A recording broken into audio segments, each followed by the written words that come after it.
El nervio olfatorio, par craneal 1, tiene su origen real en el epitelio olfatorio. El origen aparente en la cara inferior del bulbo olfatorio tiene un componente sensitivo especial y su función es la olfacción. Su recorrido inicia en las células olfatorias bipolares, las cuales emiten prolongaciones que estas proceden a agruparse, formando aproximadamente 20 piletes olfatorios a cada lado, y estos ascienden atravesando la lámina cribosa del hueso etmoides.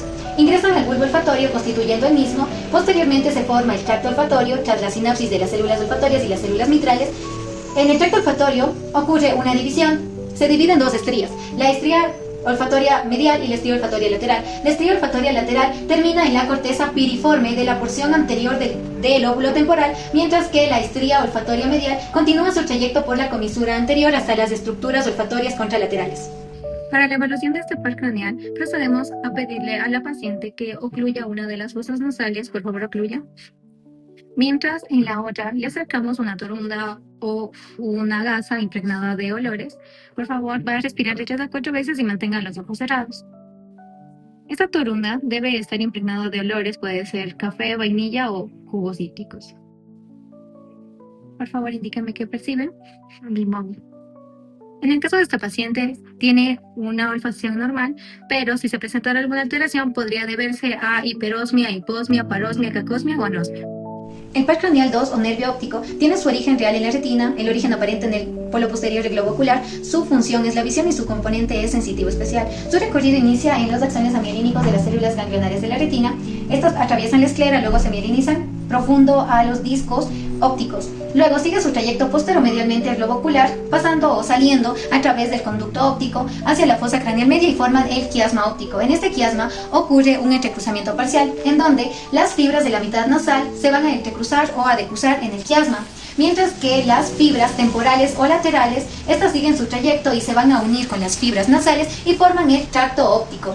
Este tracto óptico se dirige hacia la cara pulvinar del tálamo. Generalmente la mayoría de las fibras terminan en los cuerpos geniculados laterales. Algunas fibras, los axones, siguen su relevo hasta la corteza visual de los lóbulos occipitales.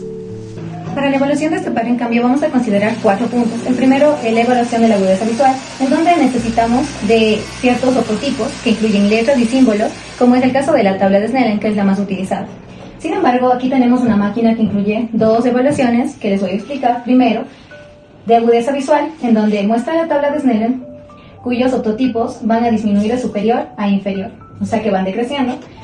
Entonces le pedimos a la paciente que acerque su rostro a la máquina y procedemos a hacer la evaluación. La paciente deberá indicarnos en qué línea deja de ver las letras, y considerando de eso vamos a ver si es normal o puede presentar alguna alteración, como por ejemplo considerarse la miopía y astigmatismo. Por favor, retire. En el caso de que esta máquina no sea útil, también existe un método considerado como la visión cuentadedos, en donde se le coloca a la paciente, por favor mire hacia adelante, se le coloca a la paciente los dedos frente al rostro a una distancia bastante corta y se le indica, bueno, nos debe indicar si puede ver o no, o cuántos dedos ve, y partiendo de esto se procede a las evaluaciones. Para la evaluación del siguiente punto, que es el fondo de ojo, preferiblemente el lugar no debe tener luz. Se le pide al paciente que acerque su rostro a la máquina, por favor. La ausencia de luz permite que la pupila se encuentre dilatada para proceder a la evaluación, en donde se evalúa la pupila, la retina, las arterias y venas centrales y la región macular. En el caso de presentar una alteración, puede tratarse de un edema de pupila o también atrofia de pupila. Para la evaluación del último punto, que se trata del campo visual, se utiliza la campimetría computarizada con esta máquina. Sin embargo, procederemos a evaluar de método convencional, en donde se le pide a la paciente que por favor me mire fijamente a la misma altura, que se proceda a taparse uno de sus ojos. Yo me tapo el contrario y procedo a movilizar mi mano con el índice levantado desde afuera hacia adentro, y me debe indicar en dónde empieza a ver. Como se puede ver, la paciente está en condiciones normales. Sin embargo, en el caso de presentarse alteraciones, puede tratarse de una cuadrantanopsia. El par craneal número 3, el nervio oculomotor, tiene su origen en el mesencéfalo, específicamente en el núcleo del nervio oculomotor, que está ubicado a nivel del colículo superior. Este nervio emerge del lado anterior del mesencéfalo, atraviesa la dura madre que está cerca al diafragma de la silla turca y pasa por la pared lateral del seno cavernoso.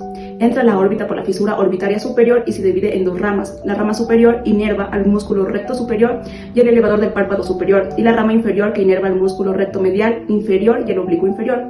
Además, transporta fibras parasimpáticas del núcleo de Edinger-Westphal al ganglio ciliar, donde inerva al esfínter de la pupila y el cuerpo ciliar, responsables de la acomodación visual y la constricción pupilar. Además, para la evaluación del par craneal 3, revisamos la contracción pupilar. Entonces le procedemos a hacer la revisión. También se realiza el examen físico al llegar al consultorio el paciente que no tenga el párpado caído, octopsis palpebral ni la pupila dilatada. El par craneal número 4 o nervio troclear es el único que emerge de la cara posterior del tronco encefálico, específicamente del mesencéfalo, a nivel del colículo inferior y tiene el trayecto intracraneal más largo entre los nervios craneales.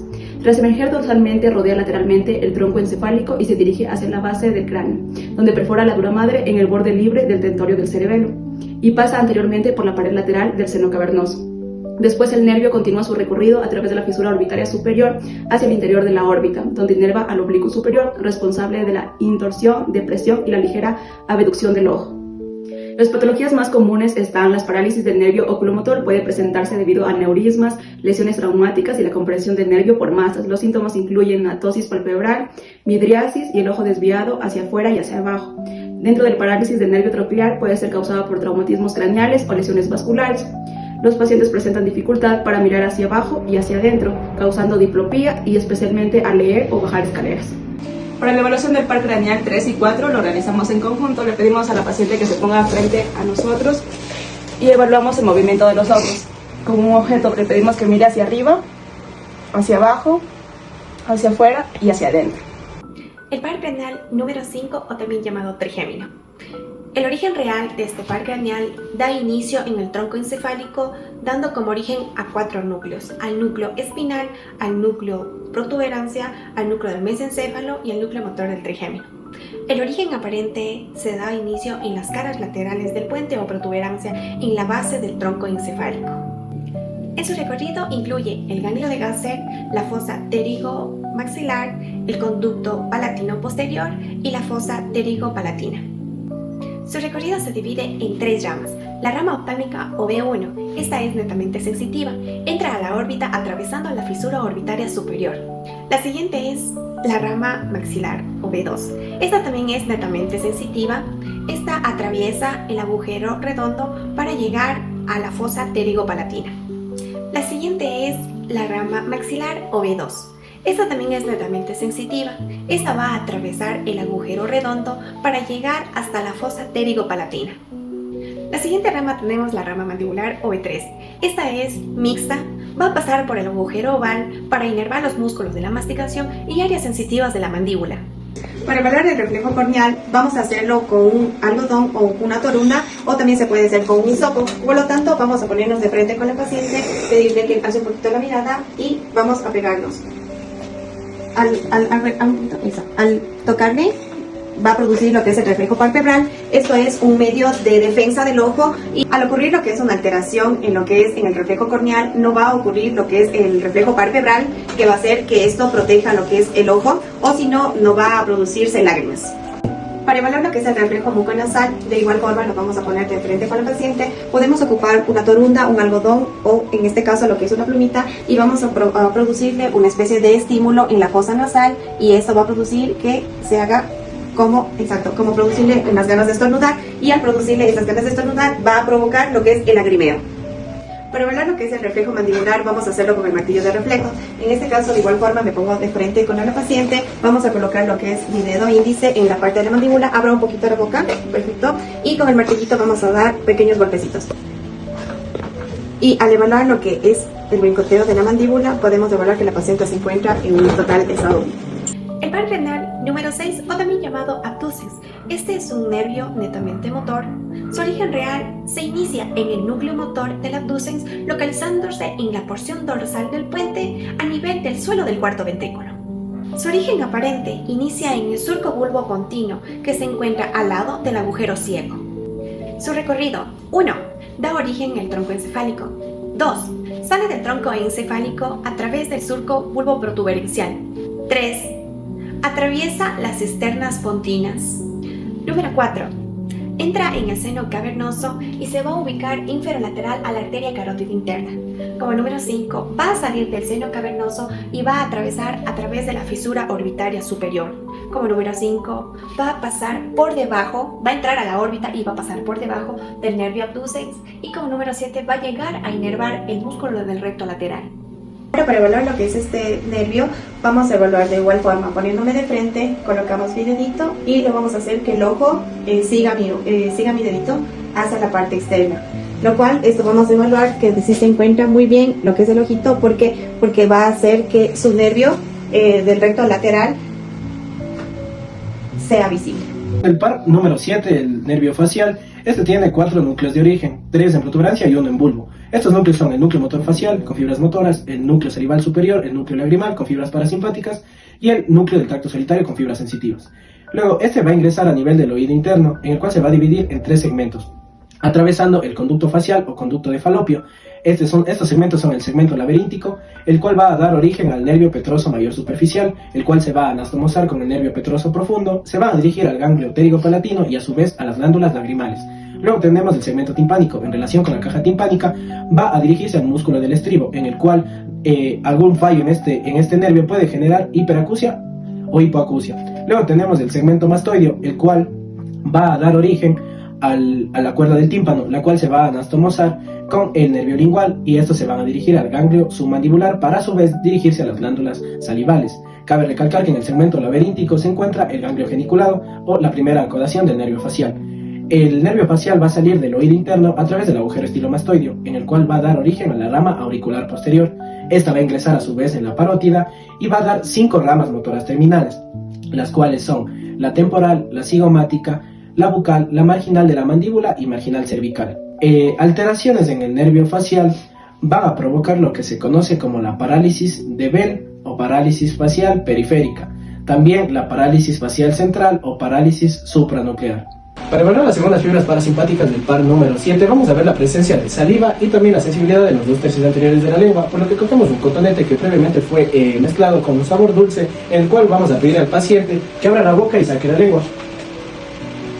Lo que la presencia de saliva y la sensibilidad y la percepción del sabor dulce va a indicar que están funcionando correctamente las fibras parasimpáticas que van a las glándulas salivales y la sensibilidad de los 2 tercios anteriores de la lengua. Bueno, por último vamos a evaluar la sensibilidad de la zona del ramo cecal, en la cual se encuentra alrededor de la oreja.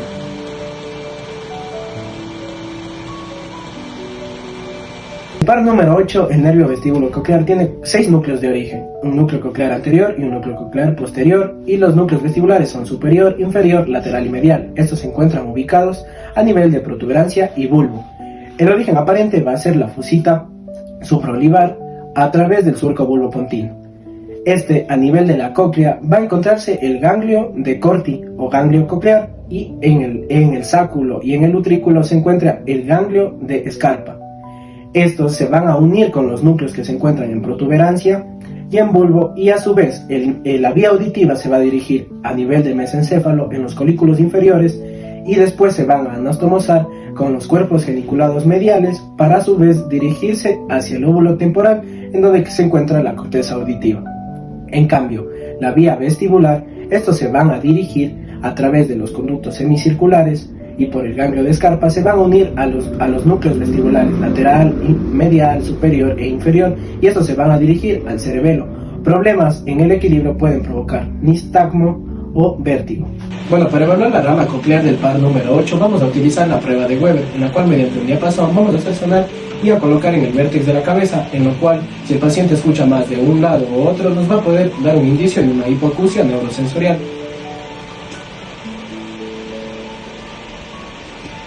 Escuchámoslo. En este caso, como el paciente no presenta ninguna alteración, va a escuchar bien tanto de los dos lados.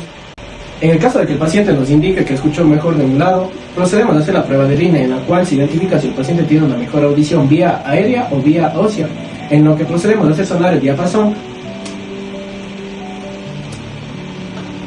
y preguntamos que en qué momento escuchó más el sonido. En la primera. Un paciente normal va a escuchar mejor en la vía aérea que en la vía ósea, por lo que sería un Rine positivo. Cuando un paciente escucha mejor en la vía ósea que en la vía aérea, es un Rine negativo. Para evaluar la rama vestibular vamos a pedir al paciente que cierre los ojos y que estire los brazos. Si el paciente no presenta ninguna alteración, procedemos a decirle que se ponga en posición normal y que camine de forma recta, poniendo un pie sobre el otro.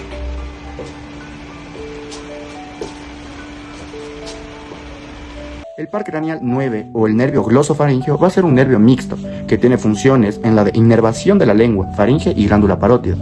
En su origen, tenemos el origen real, que es en el tronco encefálico. En el núcleo ambiguo, va a inervar músculos derivados del tercer arco faríngeo, como el estilofaringeo. Tenemos un núcleo salival inferior, que es parasimpático y controla la secreción de la glándula parótida. Tenemos el núcleo del tracto solitario, que es sensitivo y va a recibir información sensitiva visceral como el gusto del tercio posterior de la lengua y la sensibilidad de los varos receptores del seno carotídeo. Tenemos un núcleo espinal del trigémino, que da la sensibilidad somática, va a recoger sensibilidad general de la faringe, amígdalas y tercio posterior de la lengua. Tenemos su origen aparente, que es en el surco retroolivar posterolateral del bulbo raquídeo. El trayecto a través del cráneo va a salir por el agujero yugular, junto con los nervios vago y accesorio. Va a descender por el cuello entre la arteria carótida interna y en la vena yugular interna, formando un ganglio superior y un ganglio inferior. Tenemos una distribución terminal, que son las ramas sensitivas que inervan el tercio posterior de la lengua, la faringe y el seno carotídeo. Tenemos ramas motoras que van a inervar el músculo estilofaringeo y ramas parasimpáticas que alcanzan la glándula parótida a través del nervio timpánico y el plexo óptico. Tenemos enfermedades relacionadas con la neuralgia del glosofaringeo, síndrome de Collet-Sicard y el síndrome de Eagle. Para la evaluación del par craneal 9, vamos a pedir al paciente que tome un vaso de agua para comprobar funciones motoras si tiene problemas al tragar.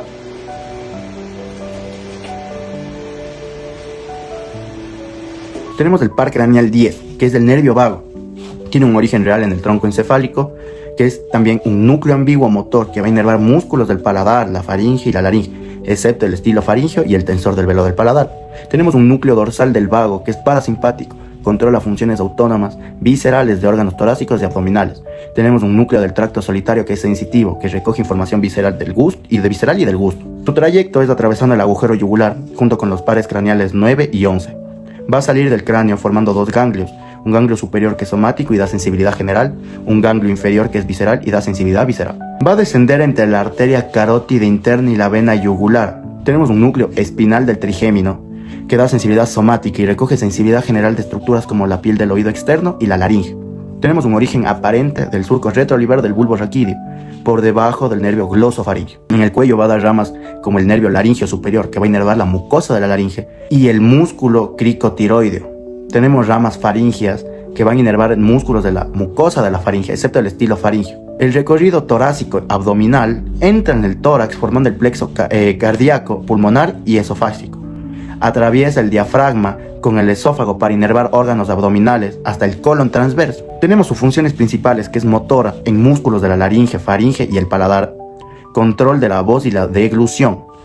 Tenemos parasimpáticas que van a inervar vísceras torácicas y abdominales, regulando la frecuencia cardíaca, motilidad gástrica y secreciones digestivas. Tenemos sensibilidad general en el oído externo, faringe y laringe. Sensibilidad visceral, como en las vísceras torácicas y abdominales. Y del gusto, en la epiglotis y en la parte de la faringe. Tenemos enfermedades relacionadas con el nervio vago, como la neuralgia del nervio vago, lesión unilateral del nervio vago, parálisis bilateral del nervio vago, síndrome de Bernet, síndrome de Collet-Sicard y tumores o comprensiones, que puede ser en la base del cráneo, síndrome de Guillain-Barré y miastenia gravis. Para la evaluación del par craneal 9, junto con el par craneal 10, vamos a utilizar un bajalenguas estimulando la pared faríngea posterior, dando un reflejo nauseoso. El nervio accesorio, motor somático, tiene una porción espinal y una craneal. La porción espinal se origina en las neuronas motoras del astro anterior de la médula espinal cervical, cuyas fibras ascienden al cráneo a través del foramen magnum. La porción craneal se origina en el núcleo ambiguo del bulbo raquídeo. Ambas porciones se unen temporalmente dentro del cráneo y luego salen juntas a través del foramen yugular. Una vez fuera, la porción craneal se une al nervio vago para contribuir a la inervación de los músculos de la faringe, laringe y paladar. La porción espinal continúa su trayecto descendiendo por el cuello, inervando dos músculos principales, el esternocleidomastoideo, responsable de los movimientos de rotación y flexión de la cabeza, y el trapecio, que eleva los hombros y mueve a la escápula. Para evaluar el nervio accesorio en cuanto al músculo esternocleidomastoideo, vamos a pedir al paciente que gire la cabeza de un lado a otro mientras yo hago resistencia del lado contrario. Vamos a observar la contracción del músculo esternocleidomastoideo contralateral para ver si está funcionando de manera correcta. Para evaluar el músculo trapecio, vamos a pedir que el paciente eleve sus hombros hacia arriba mientras voy a ejercer un poco de presión. Si el paciente vence mi resistencia es porque el nervio accesorio en cuanto al músculo trapecio está funcionando de manera correcta. El nervio hipogloso, motor somático, se origina en el núcleo del hipogloso en el bulbo raquídeo, desde donde emergen en varias raíces que se agrupan en un solo tronco. Luego atraviesa el cráneo a través del foramen condilo anterior y desciende por el cuello, cerca de la carótida interna y de la vena yugular. Al llegar a la lengua se distribuye a los músculos intrínsecos, el longitudinal superior, inferior, el transverso y el vertical, y a los músculos extrínsecos, el geniogloso, hiogloso, estilogloso y el palatogloso de la lengua, permitiendo su movimiento y el control en funciones como el habla, la deglución y masticación. Las lesiones en este nervio pueden causar debilidad o parálisis de la lengua con desviación hacia el lado afectado. Para evaluar el nervio hipogloso se pide al paciente que saque la lengua y lo mueva de un lado a otro. Si el nervio está afectado, la lengua se desviará hacia el lado afectado. También se le pide al paciente que ejerza presión entre sus mejillas por la parte de adentro de la boca.